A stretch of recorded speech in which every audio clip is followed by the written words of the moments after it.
The Rockpile Report, the pettiest, hardest drinking Bills podcast. Welcome, everybody, to another edition of the Rockpile Report podcast. I'm your host, Bills season ticket holder Drew Gear. That's my producer, Chris Kruger. And we're here right at the doorstep of Super Bowl 58. Now, before I get into all this, I want to say something. I'm going to open a fresh beer for this. Guys, Chris, if you could throw me the single shot for a second. I mean, they're both single. This one is closer to your face.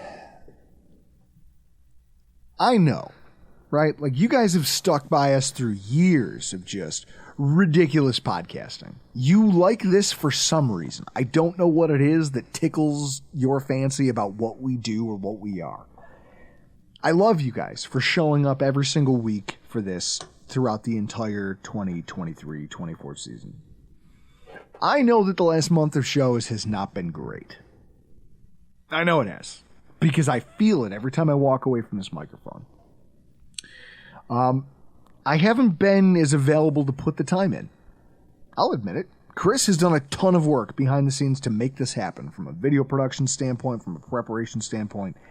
And I feel like at times I haven't carried my own weight.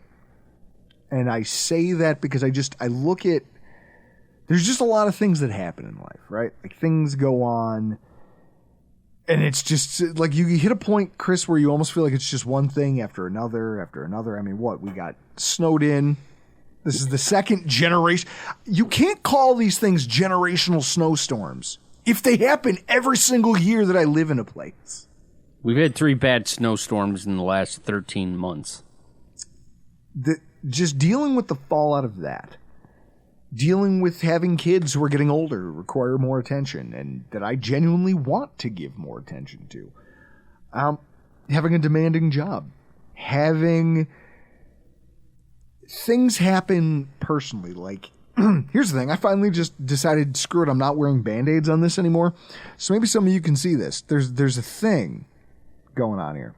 I've been getting injections directly of a chemotherapy drug directly into my hands for the last 3.5 months to resolve what is ultimately not skin cancer, so thank God, but an issue. And there's no anesthesia for this. There's no painkillers that can help. It's just been a wild ride. And I've been chewing my way through that for months. Lately, they've ramped things up because I asked them for the nuclear option because I was tired of how long this was taking. And they gave it to me. And I've been suffering that. Like, I don't know if you guys can see this, but it looks pretty unpleasant, doesn't it, Chris? Same as your teeth. This is why I love you. Nothing rattles you. So with that in mind, I myself dodged a bullet. Someone very close to me very recently did not. And it's been hard navigating some of these things, but you do it because you have to. And so in all of the things that are going on in my life, I feel like I've neglected this thing. I show up here every week, I drink the beers, I talk the talk, but I've neglected this thing that we do as a craft. This escapism that I participate in, and that somehow you all find escapism in. So I want to apologize to you guys. I'm sorry. I'll be better. I'm back. It'll be fine. Chris, how many times did you and I almost kill each other over the course of the last, say, 6 weeks? 100 every week. We were at each other's throats. I feel like when you're Ryan trying, Reisel, when he was here in studio at the end of the year, it was like American Beauty when he stands up and throws this plate of spaghetti at the wall. Like, everyone's just sitting there watching it happen. He walks into the room as I'm telling you, I don't care. We'll just fold all this up and auction the equipment, or maybe you just take it. I don't care what happens. Yeah, it's got to be the most uncomfortable thing. 3 shows in one night, a real bitch will be at each other's throats. You know what makes that all better? You got to put this No, you gotta put that down your face. Oh, you have a... Oh, you okay. Because... Oh, that is clean. Hold on. Floor so clean I can eat off it. Hold on here. Good Lord, what is that? Tell me, because Nate was here last week talking up cinnamon syrup. Does that not taste like I hate cinnamon, and that was delicious. Does that not taste like a cinnamon mint or an Altoid? Yeah. Yeah. That's just an old-fashioned with cinnamon syrup and whiskey barrel-aged bitters. That is incredible. It tastes like a cinnamon mint. The funny thing is that no matter what goes wrong in life, there's a couple things I can depend on. I can depend on whiskey. I can depend on the perpetual disappointment that the Buffalo Bills provide me. And I can depend on my friends. My friends, a lot of whom I've met through this podcast, a lot of whom are listeners who I saw a thing on social media where they were like, oh, tell a wholesome story about a time you met someone off Twitter. And it's like, well, that's all I have. That's all I have. How about, which is shocking. You want to talk about people you've met on Twitter? So, shocker to those that don't know, I'm about 7 weeks away from getting married to Jessica. You know who's coming to that wedding? Kyle Trimble. Yeah. Where do we meet? Yeah. Twitter. He literally did Justin Yulberg is coming. Where did we meet him? Twitter. Iman Azizi and Hamas is coming. Where did we meet Iman Azizi? We met him on Twitter. I think outside of like... You've met more friends on social media than you have in real life, Chris. I don't have a lot of room for new friends.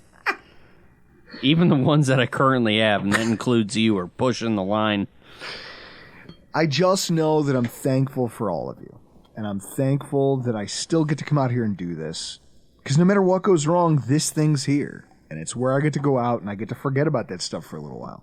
So it's escapism from escapism inside of... It's Inception over here. But I love you guys. And so with that, I apologize, but also I'm back. I'm back. And I want to start with what has to be the pettiest Super Bowl preview show anyone will ever hear anywhere. I want to start with this. Chris, you know me as a Roll Tide faithful, right? Yes. Roll Tide fan. Since I've been caring about college football. Are we going to talk about how awesome Saban's going to do on television? No. Although I did see a thing where someone brought up the idea of...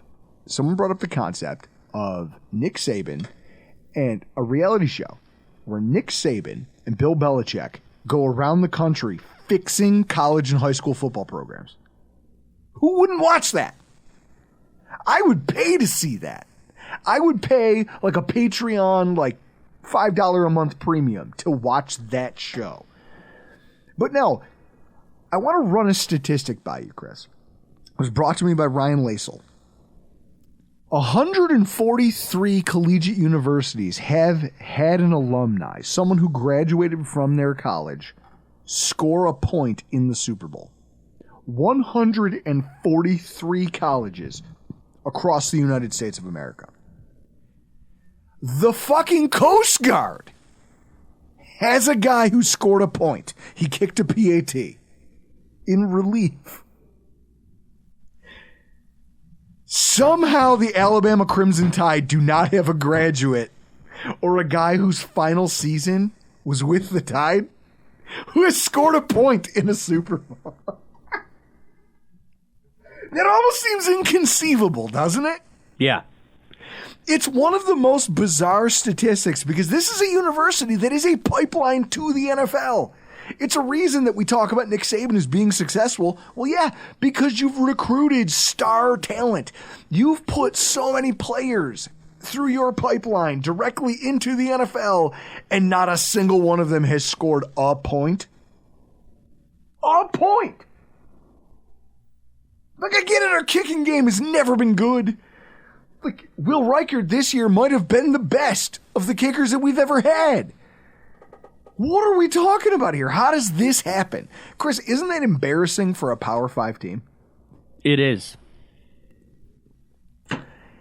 It's hilarious that somehow all of these guys go to the pros and either, like, Julio Jones.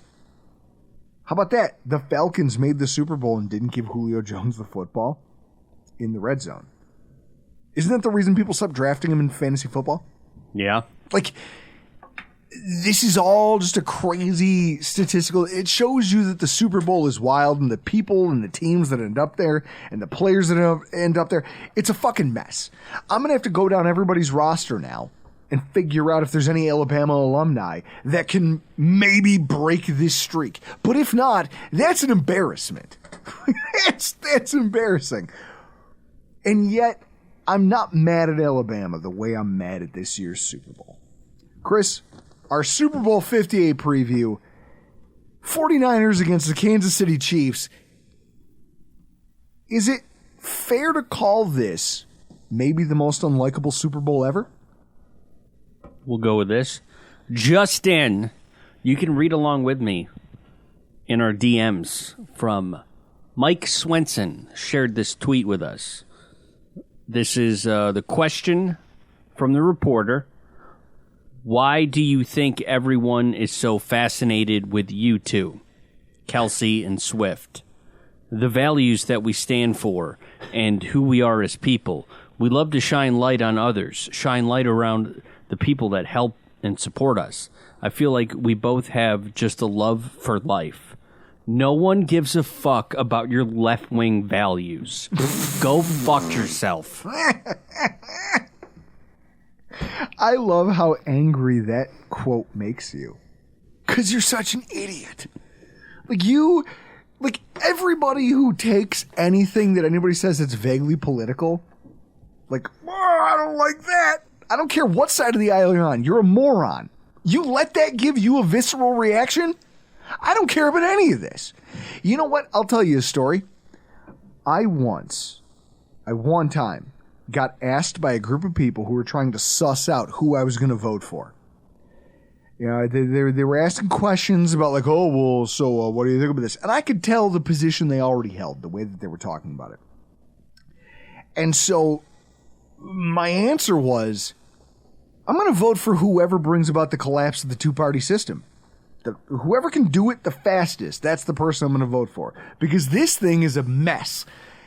And I'll embrace the anarchy that comes afterwards because I'm pretty sure I can hack it. Guess who doesn't talk to me about politics anymore?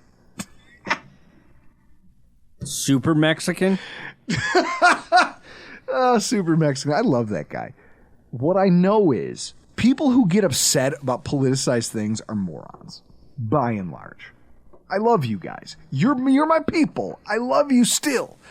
But I don't have the emotional bandwidth. I don't have the energy for it. I don't care. Everyone's like, well, they're driving us to hell. We were already going there. We're just getting there faster. And I'm okay with that. Let's speed this thing up to where we figure out what's coming next. Next, please. Can I watch that? That's why I love football. It's why I love my escapism. Is because this all sucks. So I can stop paying attention to this and just focus on this. This. This thing that we're all doing here. I'll tell you this. The rest of the world is not going to take me alive. It won't. Now, is this not the most unlikable Super Bowl ever? Like, it is. I'm not just being sour. You know, knowing that my primary option for an AFC representative is not available. And then even secondary teams like the Lions that I might root for because of some of my friends who are lifelong fans who really thought they were that close to seeing it happen. Like, I don't know. They all fell apart in dramatic fashion. And now we're here talking about the Chiefs and the 49ers again. Think back over the last 20 years with the Super Bowls, Chris. I think you're going to be hard-pressed to find an instance where you as a Bills fan a fan of elite football, or just a fan of people who don't suck, didn't find yourself without someone in the matchup that you could get behind. I made a list, Chris. They're in the notes. I know you haven't looked at them. 9 Super Bowls since 2000. Like, if you just go back to 2000, 9 Super Bowls, which is 24% of all of them that have been played since then, featured the New England Patriots. It's a fucking no-brainer. Of course you're rooting against the Patriots. And I will never forgive Pete Carroll for not running the ball from the 1-yard line. I will never forgive that. I fell to my knees just in shock that they didn't let Beast Mode go win the Super Bowl. Did you hear in his later appearances on various podcasts and press things, he feels like they did it because they didn't want him to be the Super Bowl MVP. They wanted it to be Russ. They were like, well, we need Russ to be the face of the franchise. This is going to be his moment. It's almost as insane as Kenny Davis saying the helicopter above the stadium in Super Bowl 25 is what caused Norwood's field goal to go wide right. It's a thing of Hanlon's razor. Like, don't ascribe animosity to things that can be described through stupidity. Pete Carroll's just not smart. He never made another Super Bowl. He also somehow got hosed into trading for Jamal Adams. He's not bright. So he didn't run the ball because he thought he could outfox everybody. Which makes me think of Homer Simpson with that pot on his head. When him and his family members were like having like a cage fight outside with it. Although I will say Eli Manning being 2-0 against Brady in those Super Bowls was delicious. Yes. That first one actually made my friend's band had to play a show in drag. I made a bet with them that day. I go, listen, guys, we're all getting hammered at the pregame Super Bowl party because we're in our 20s. And I was like, listen, I'll tell you what. You guys are all so confident. I'm the only one who just hates the Patriots so much I'm willing to bet against them. I will come to your next show in a dress. If the Patriots lose, you have to play that show in drag. And they were like, oh, yeah, we'll take that. And when that catch, David Tyree, caught that ball on his helmet, I literally was on my friend's coffee table. Just, oh, everyone shave your legs and suck it. You can kiss my ass. Just went down the line. It was awesome. It was one of my finest moments. Then you go back to years like 2023, Mike Allstott. Like, Chris, we laugh. Shane Gillis always goes on Rogan and gets hammered, and he's just like, put on a Mike Allstott highlight. Yeah. I'm not going to lie to you. Mike Allstott in the Super Bowl, and he scored a touchdown. I will get buzzed some nights and just sit in my basement bar with my 55-inch TV on the wall and just watch Allstott highlights. He was amazing. It's all Shane Gillis' fault. But he was an amazing talent, and that team was talented, and they deserved to win that Super Bowl, and it was fun. It was fun to root for that. 2007, 2010, 2016, it was Peyton Manning going for his first, second, and then final ring. Chris, he's easy to root for, isn't he? Yeah. And even when Drew Brees won that 2010 Super Bowl, you still felt good about it. You were like, look at Drew Brees. Hell yeah, you were the savior of New Orleans. They came out of Hurricane Katrina. They rebuilt that team. That team was the pride of the city. And then they did it. They did the damn thing, and they had a giant... What place is there better for a Super Bowl parade than Bourbon Street? No idea. There's no place on earth better for a Super Bowl parade. 2011. That stupid Black and Yellow song. Do you remember, Chris, you don't know pop culture. A song called Black and Yellow was all the rage with the kids. And Steelers fans that year had a very good football team, and they overused the shit out of it to a point where, as a nation, I think we all were obligated to root for the Green Bay Packers. And it also didn't help that Buffalo native and UB alum James Stark Starks got the start at running back, I remember watching it and being like, yeah, that's a guy. Also, fuck the Steelers, because they had just won just a few years ago in one of the most exciting Super Bowls I had ever seen, which was the Steelers against the Arizona Cardinals, in which both quarterbacks were fun. This is obviously pre-allegation Ben Roethlisberger. And then I'm like, these quarterbacks are fun. The defenses are trading big plays. Larry Fitzgerald. Amazing play to put his team on top with almost no time left. This game was a classic. If you put it on TV right now, I'll watch it. Every single year. Like, every year there was something. Even last year, Nick Sirianni, we didn't know what a turd he was going to be, right? Right up until, like this season, he kind of showed his ass. But last year's offense was fun. It was fun to watch. This might be the first time I'll have to sit down and watch the Super Bowl and ask myself, where is Bane when you need him? Let's start with the Chiefs. I want to give the football perspective first, just the X's and O's. The Chiefs have no star power in offense, other than Patrick Mahomes and Travis Kelce. Everybody else is just a guy. And I feel like Reed is the thing that matters more than anything else. He's the guy that actually makes this whole thing run. His understanding of spacing and timing and game planning and setting up plays for later in the game against the weaknesses of his opponent's roster, more so than anything those guys do. We have watched them lose to Aiden O'Connell. We've watched them lose, well, we also lost, so I guess I can't talk too much shit, but we lost to a Denver Broncos team that also just curb stomped the Kansas City Chiefs. They're also potentially missing the offensive lineman who handled Ed Oliver and Joe Thuney. And they've got some lingering defensive injuries that could make them less explosive. When you want to take it beyond the X's and O's and take it off the football field, the Chiefs, just a few years ago, were these fresh faces. It's like, if you want to talk about it in wrestling terms, which I know some of you, like Mike Partham, and like these guys are going to be celebrating the fact that I'm talking about wrestling. The Chiefs went from being like a baby face to a heel so much faster than the Patriots did. Like Travis Kelce and his on-field demeanor. Now, I know why Chris has his reasons he doesn't like him.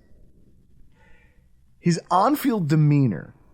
The fact that he acts like a tough guy all of the time. He talks trash. He's out there instigating stuff.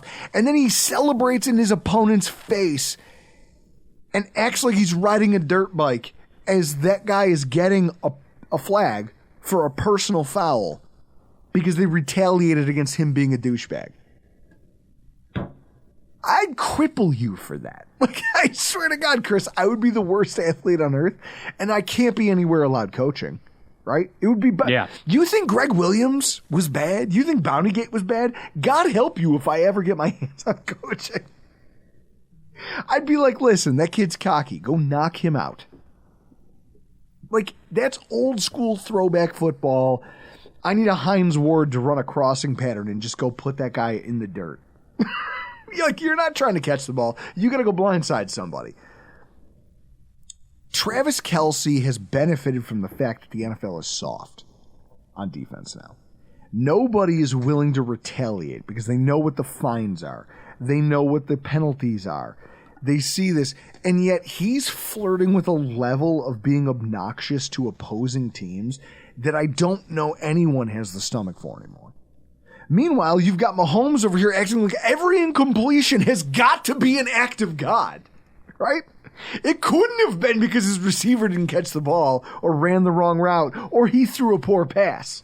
It's inconceivable unless he's thrown to Kadarius Toney. Then he just points up to God and goes, thank God that hit the turf. And nothing terrible happened. I believe he's plus 950 for a touchdown. Chris, I saw a hilarious tweet where the guy goes, it was that report that a unnamed NFL player was attacked by a coyote at Lake Las Vegas this weekend. And someone just quote tweeted it and goes, Man, the Chiefs really will do anything to keep Kadarius Toney out of this game, won't they? Can you imagine what being attacked by a coyote must be like? Awful. Have you ever been bitten by a dog? Ready for this? So, when I lived here as a child, Okay. my dad worked at the Orchard Park Veterinary Hospital. Okay. They got brand new Buffalo Zoo lion cubs in. Okay. One of them bit me in the ass. Yeah. No! Yeah, that's a real story. Did you cry? Um, You had to. Just most likely, and that was the reason why I was for the longest time afraid of dogs. Because a lion cub bit me. They're like, lions are cats. Shouldn't you be afraid of cats? When you're 3 years old, does a lion cub look like a cat? It looks like a fucking dog. Looks like a puppy. It bit me in the ass. I was afraid of dogs for the longest time because of it. I don't know how you never shared this with me earlier, but it's one of the funniest things I now know about you. I know what's going to be on your wedding card. I know exactly what I'm going to put on the cover of your wedding card. I mean, I'm already expecting you to give me a bunch of nickels. Oh, you have no idea what Larissa and I have cooked up. Guys, you want to talk about breaking down the fourth wall? Chris decided it was a good idea to show up to my wedding. He's one of my groomsmen. He shows up with $100 that he had broken down into pennies. Nickels. Oh, nickels. $100. And then he broke down the rolls and put them in mason jars in variable sums. So we had no choice but to re-roll it to take it to the bank. I also took out a handful of nickels. So when you got to the end, one roll would not fill up all the way. The joke's on you. I didn't do it. Larissa did. The whole idea stems from a 1980s Saturday Night Live commercial, Citywide Change Bank, where one of the quotes, the whole commercial is the concept of making change. Like, if you come to us with a $20 bill, we can give you 4 5s. We can give you 2 10s. And they made it seem like it's this profound method of banking that they discovered. And it's just breaking change. And one of the quotes in the commercial was, if you come to us with a $100 bill, we're not going to give you 2,000 nickels unless that meets your particular change needs. And that's where that idea came from, where I gave you 2,000 nickels. So what happens is, my wife ends up rolling them. Now, she's petty like me. And she goes, oh, we have to do something big. Chris is getting married again. She goes, I never thought I would get this revenge. I was like, yeah, this is why I married you. You're just like me. She's been waiting for years for this, Chris. You're not going to take it from her. I can't wait. So anyway, you've got Mahomes out here just crying like a bitch. And listen, if you don't believe something was a penalty, don't worry. He'll tell you in the post-game handshake. Tell me that wasn't the softest shit you've ever seen in your life. He is soft. He's ridiculous. Just crybaby BS. Meanwhile, I also look at it like this. The Bills' most visible superfan, Pancho Villa, a.k.a. Ezra Castro. Inspiration to millions of people. Right? Dozen charities around the country that are directly benefiting families in need, and all because a guy was a fan of a team and just put himself out there. Meanwhile, the Chiefs' most visible superfan, a dude in a wolf suit who goes by Chiefsaholic, he's currently indicted for 19 counts of bank robbery and money laundering. There was an ESPN. There's an ESPN, not 30 for 30, but what do they call that, Chris? The ESPN, like, what are the shorts that they do? 30 for 30 shorts? No. It wasn't. Maybe it was. I don't know, guys. Look it up. Somebody call in if you know. He literally funded his persona and this presence that every Chiefs fan was like, look at how dedicated we are. Our super fans. He's robbing banks to be able to travel the country and go to these games.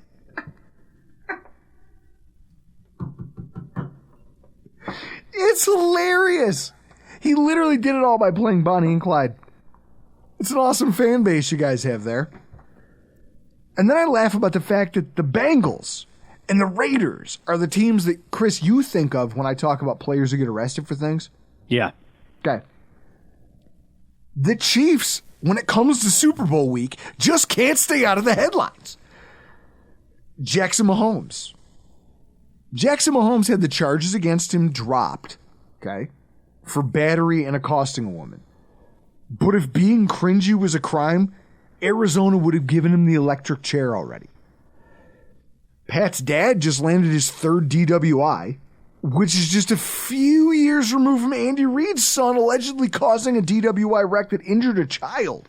Just a few days before, which I think was a stroke of karma, the Brady-led Buccaneers beat Mahomes and that entire Chiefs roster like a baby seal on national TV.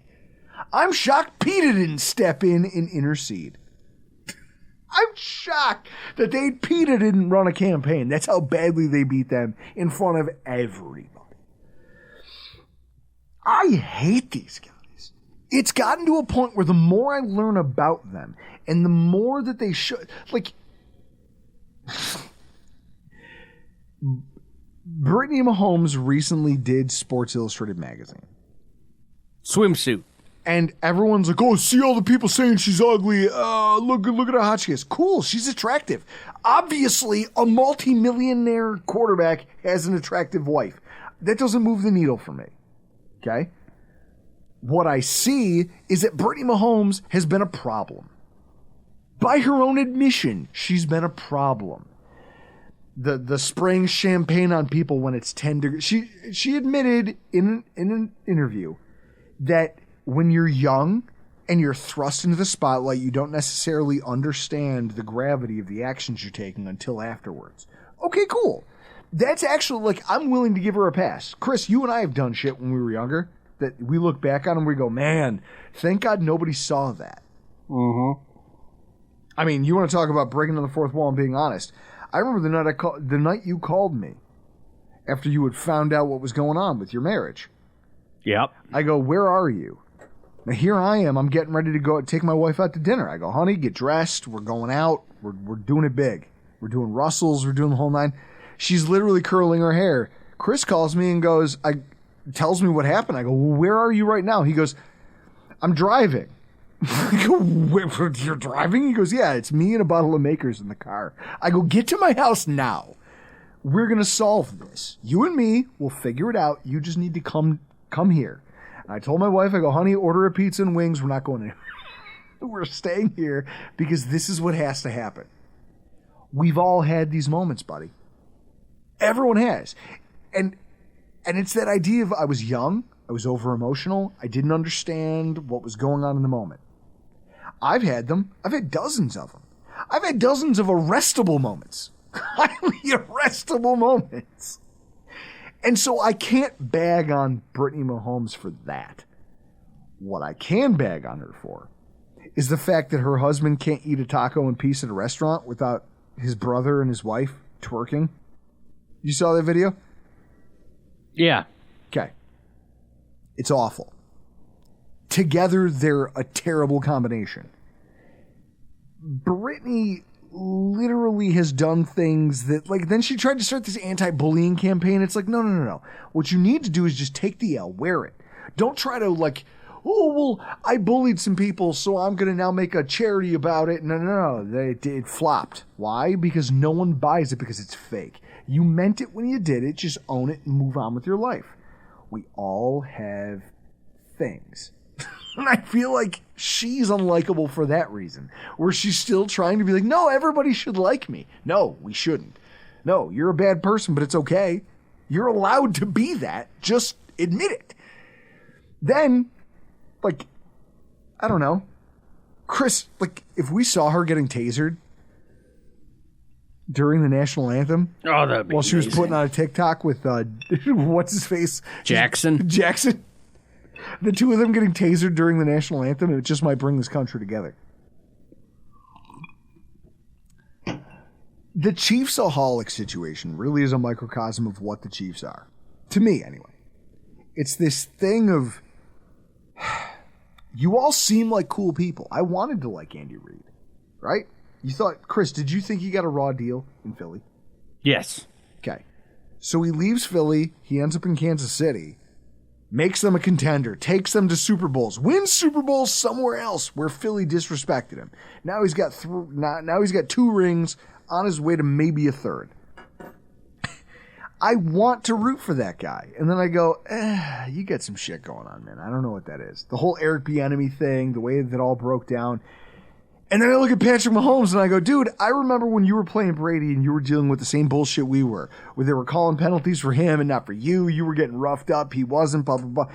And then you became the bad guy. Like, you just backfilled his spot as asshole quarterback number 1 in the NFL. And you just go down the roster. Chiefsaholic really is the microcosm of this. They all seem like cool people doing cool things and being awesome, but the longer that you keep your eyes on them and the longer you pay attention to them, the more you realize they might just all suck. All of them. Like, I didn't even bring up Taylor Swift. That whole thing has been a circus. It's literally a machination of the NFL. I would not be shocked that in 20 years when she writes her memoirs, she talks about the time the NFL cut her a check. Because, hey, the Swifties got involved and we recognized that our numbers went up and we needed this, so the NFL came to me, whatever. She's barely even a blip on my radar at this point when I'm trying to find reasons to dislike this team. Although I do like the fact that Twitter is taking her to task over the fact that she's had these climate feelings. She's been putting all this Greenpeace stuff out there, and then she flies a jet 27 minutes. Because realistically, at a certain point, Chris, you get so rich you can be a hypocrite, right? Mm-hmm. Okay. Now, I'm going to be actually doing a show in about an hour with it's called Sports Sushi. I'm going to go on there. I'm going to talk about sports as a business. And we picked this week. I picked this week specifically to talk about it because, and the Taylor Swift thing's it's just a cherry on top. Mwah, chef's kiss. I love that it's happening. So then, obviously, Chris, I don't like the Chiefs. So you'd think I'd be rooting for the 49ers, right? Yeah. Okay. What I'll say is, that means pulling for Nick Bosa, who, according to his social media activity and just the things he's done, the things he said, his physique, he's essentially Hulk Hogan without the championships or the sex tape. And he's got a coach who's just as good at choke jobs as Andy Reid is at eating whole racks of ribs in a single sitting. In his career, Kyle Shanahan has been involved in the biggest comeback in Super Bowl history. That choke job against the Patriots by the Falcons. Yep. The largest fourth quarter comeback in Super Bowl history, which was the Chiefs' loss a few years ago, where they were up by 10 with the ball under 12 minutes. No team has ever lost a Super Bowl with a margin like that. Also, the largest fourth quarter comeback in NFC Championship game history, the Rams, the year that the Rams went on to beat Cincy. Like, what? How often does this have to happen before you look at a coach and go, you're just kind of a loser? We've already done it with Sean McDermott. And yet, here's a whole group of people who keep talking about how great Kyle Shanahan must be. He makes it a step higher because he does it with offense. Yet he's like the offensive Sean McDermott. And you could give him credit for grooming Brock Purdy. That's not how Purdy found his way to being an NFL quarterback. I'll tell you how. No. He's here because Shanahan assembled some of the worst quarterback rooms in the entire NFL. Look at this. Jimmy G's biggest win thus far in his career was getting a porn star to go to dinner with him. That's it. He won a championship game where he threw 9 passes. I don't give him credit for that. Trey Lance, drafted in the top 3 of the NFL draft by the San Francisco 49ers, is what you get if you combine Josh Allen with Mr. Glass from the movie Unbreakable. Right? Like, that's his superpower. And then Sam Darnold. Really? Sam Darnold. And that's my biggest issue with the 49ers right now. Sam Darnold. The 2018 draft was pumped up for this quarterback class. And despite not being able to trade up into the top 7, the Bills landed Josh Allen, who has more playoff victories than the rest of the names in this entire class combined. And it's crazy to look at. This isn't a joke. Allen has 5 postseason victories to his credit. Darnold, Mayfield, Rosen, and Lamar have 4. All of them collectively have 4. Darnold-led teams have a 29-37 record all time. Both of his 2023 starts were losses. He's a 2-time loser who's been traded and allowed to walk by teams who have been drafting in the top 10 of the NFL for years. He's going to get a ring before Josh Allen? No! That's an embarrassment. I refuse to accept that reality. Am I right to be pissed about this? Yeah. I hate everything. I hate everything about this Super Bowl. The only likable person in this entire affair might be Bill Vinovich. When's the last time that you said, man, I just hope that referee has a good game? Never. We've reached this place where there's not a single thing about the outcome of this game that's appealing to me, unless they get out there and reenact The Dark Knight Rises. That's it. But Chris, we the little people at least have some things we can turn to. Most of it's sports betting. Now, are you going to be laying any money on this game? No. You all right over there? Yeah, I'm fine. I don't bet the Super Bowl. Why not? Look at all the cash you made. I made $30 Wait, total? for this season. Wait, walk me through this. You gambled every week on college football. And pro. And you're up 30. Yes. God. I'm up half a tank of gas. I was going to say, did you count your mileage? Because you're that guy who drives to the sports book to put his bets in. Yeah, I don't count. Who gives a fuck about mileage?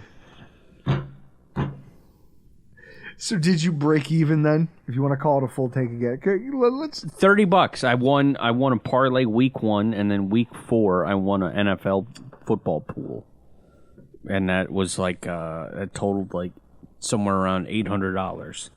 And I think I bet my betting total for the season is $770. So I think it's up $30. Last year was my best year. Are you doing Super Bowl squares? No.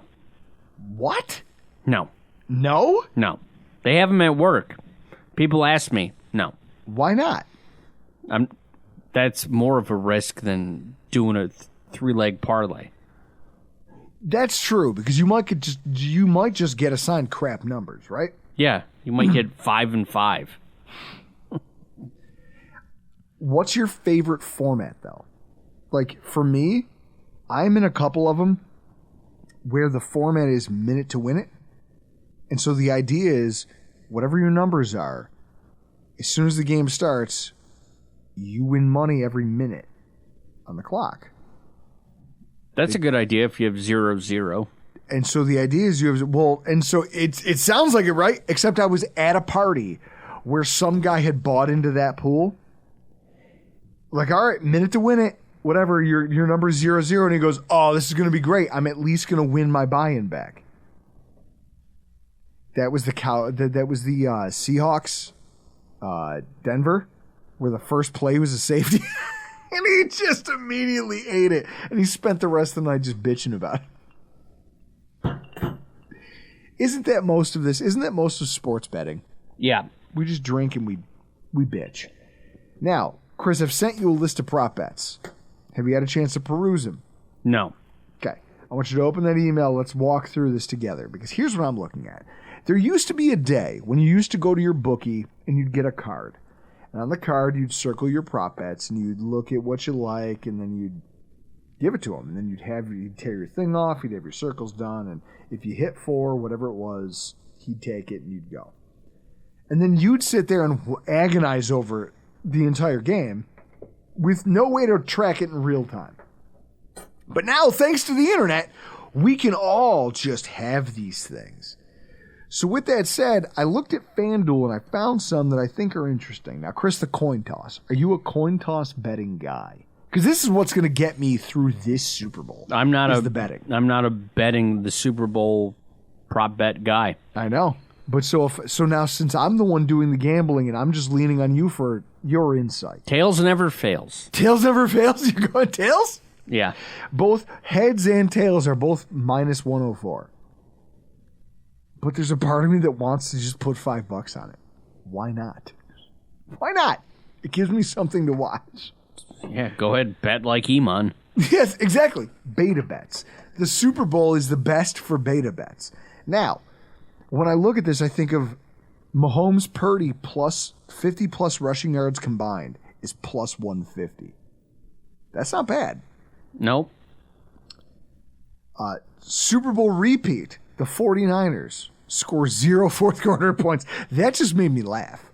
Because I'm like, that's a petty bet. Where you're like, oh, you'll suck again. You did it before. Who at FanDuel do you think was looking at that going, I know exactly how to brand this? I have no idea. Passing props. Now, here's one that I like.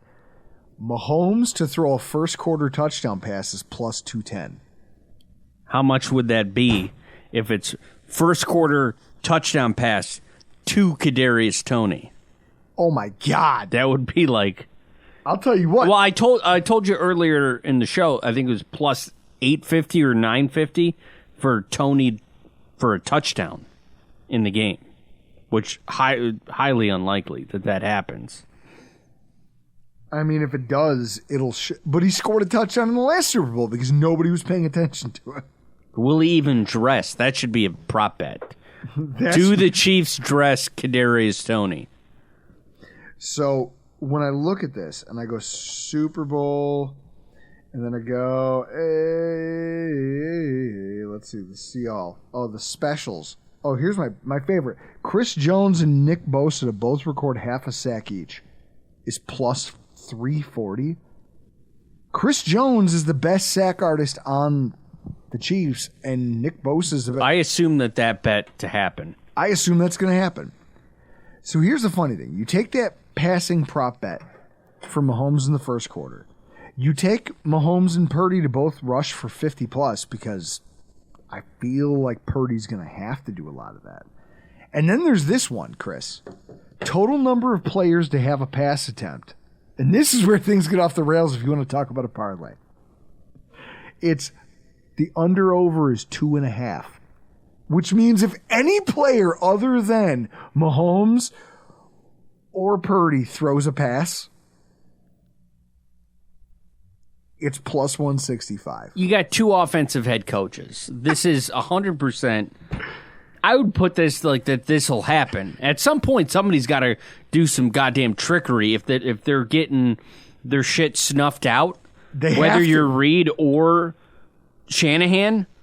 At some point, if they're not working things on offense, Deebo Samuel's going to throw a pass. Or I would put it more on San Francisco to be the team that throws a pass. George Kittle, not Kittle. Samuel or Ayuk. Okay. So one of them will throw a pass. But what I'm saying is, if you can parlay any of the things we just talked about together, you have yourself a winning. If you could roll $5-10, and now you've made the game interesting. This is how I'm going to survive this Super Bowl. You know, we used to do our guide to getting by. No. It's all sports betting now. That's how I'm going to get over the hump. Is putting money on a bunch of shit that probably won't happen and doesn't matter, and it's not money I'll care about losing. But at the same time, I'll roll it, and if I win, at least I'll have a vested interest in something. I think the best one is still that first offensive play as a safety, Chris. Plus 50,000. Why wouldn't you roll $2 to win 1,000? Why wouldn't you roll $2 to win? I'd sign up for that. Roll $2 to win a cool G. Why wouldn't you do that? Guys, I'm not telling you what to do with your money. I'm just giving you ideas. Also, you could just avoid this whole thing, watch the Puppy Bowl, cook a bunch of food like me and Iman are going to do, and then get drunk in your basement and not pay any attention to this. You could find a million other things to do. It's all up to you. The world is your oyster. None of this matters. Both teams suck. And I can't wait for all of this to be over. Guys, thank you for attending what is the pettiest podcast we've done in a long time. I just wanted to trash both these teams, and we made it. Chris, did we not do it? We did it. We did the damn thing. And now it's time to get out of here. I'm Drew Gear. That's Chris Kruger. The season's about to end. I will see you on the other side. This has been your Rock Pile Report.